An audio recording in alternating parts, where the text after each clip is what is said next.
I'm curious to hear Kenny's input on S197 OEM drive shaft versus one-piece aluminum or other versions, and if tracks require a safety loop.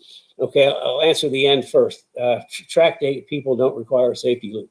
If you're doing like real racing or time trials, then sanctioning body probably will have you put a safety loop on, but fish track days, you don't need one. OE drive shaft, aluminum drive shaft. There's absolutely no comparison. If you have the opportunity to throw the OE drive shaft away, please do, because they're heavy. They're really heavy. And by going to an aluminum drive shaft, what you're doing is you are reducing rotating mass. Rotating mass, I mean, it takes horsepower to make things rotate.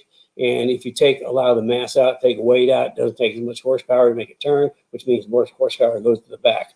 So absolutely, we put aluminum drive shafts in just about everything. I know there's some carbon drive shafts out there, carbon fiber. I really haven't got into them yet because for typical track day guys, I don't see the value in the extra expense just to save a couple more pounds. Now, if we're racing and looking for hundredths of a second, that's a different story.